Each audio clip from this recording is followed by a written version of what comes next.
So magandang tanghali sa ating lahat. So ngayon, fiesta po ngayon sa ating mahal na ina. Ang pagpaakyat niya sa langit, katawan at kaluluwa po. So, grabe no? So, yung katawan natin ay hindi po dito para sa mundong ito.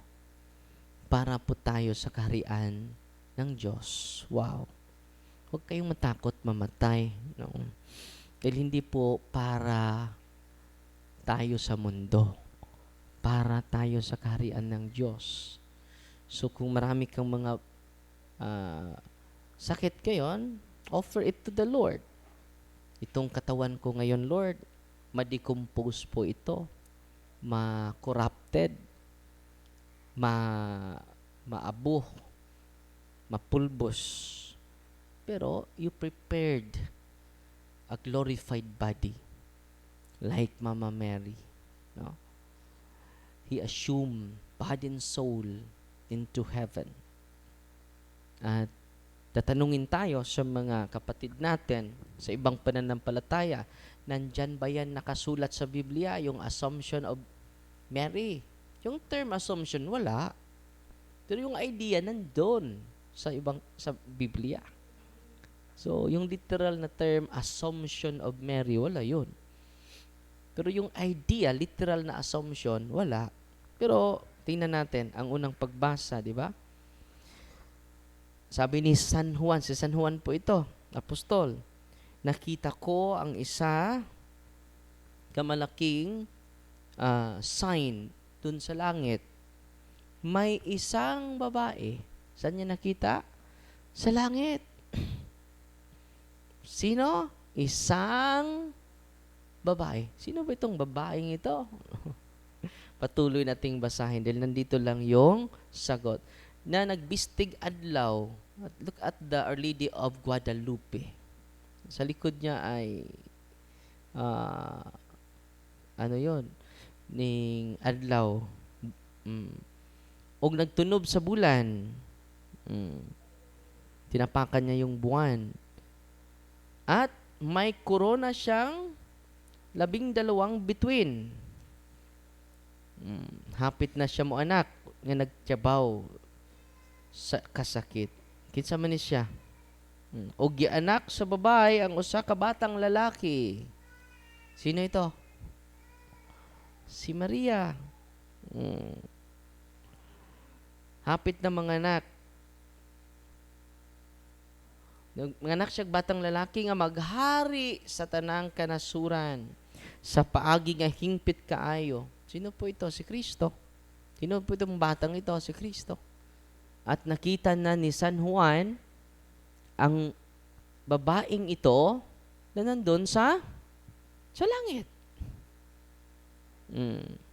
So yung idea sa Assumption of Mary, biblical. Amen? So kaya maniwala kapag sabihin nila, si San Juan na nakakita. Nakita ko ang isang babae sa langit. Hindi niya sinabi, nakita ko babae sa ibaba. Sa lupa. So, itong doktrina natin, Assumption of Mary, biblical po ito. Dahil ang nakita ni San Juan, ang isang babae, nakita ko ang isang babae, sa lupa o sa langit? Di nandun na sa langit. Di ba? Sabi nila, wala pang nakaakyat sa langit. Pero meron na po. Sabi ni Kristo, wala pang nakaakyat sa langit maliban sa akin na bubaba galing sa langit. Kaya nga, muling pagkabuhay ni Kristo, marami siyang mga bihag, marami siyang mga kaluluwag dinala doon sa langit. Dahil yung mga naunang namatay before Christ, hindi pa nakapasok sa langit. Pero dahil sa Kanya, nabuksan ang langit. So, nakapasok na sila lahat. At, nababasa natin yan sa John chapter 3, verse 13. So, makita natin na meron man nakapasok sa langit because of Christ. At, si Mama Mary. Di ba? Imposible daw nakapasok si Mary sa langit. Yung pastor mo, saved na. Si Ma'am Mary, hindi pa. Tanungin mo yung mga born again. No? Ligtas na kami. Kayong Katoliko, hindi pa kayo ligtas.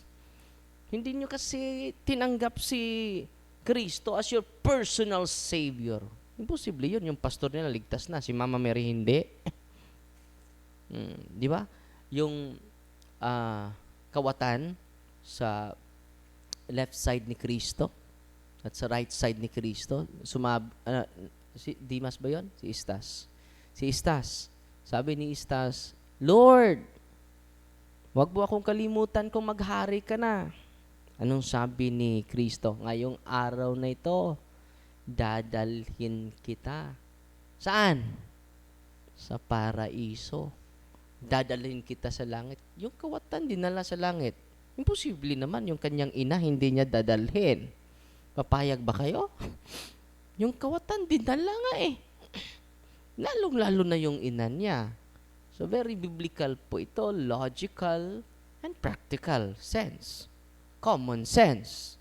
Just imagine kayo naligtas, si Mama Mary hindi. Imposible naman yun. Kung naligtas kayo, the more yung nanay ni Kristo. So ngayon, yan po, yung assumption of Mary, body and soul, maka-inspire sa atin. Dahil ang papasukin ni Kristo sa kanyang kaharian, hindi lang yung katawan natin. Hindi lang yung kaluluwa natin, pati na body and soul. So ngayon, ang mga santo na nandun sa langit, kaluluwa lang ang nag-enjoy sa langit. Sa pagbalik ni Kristo, body and soul na ang dadalhin niya. Dahil lahat tayo, yung mga patay, muling mabuhay.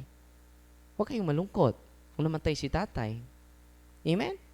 Huwag kayong sobrang malungkot na namatay si nanay, namatay yung anak mo.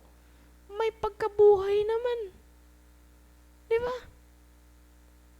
Bubuhayin niya tayo lahat. Ito po, itong doktrina na assumption of Mama Mary into heaven, body and soul. Kung mamatay man itong katawan ko, okay lang. Bubuhayin naman.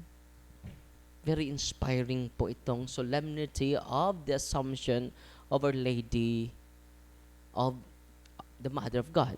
Assumption, body and soul of the Mother of God. Amen?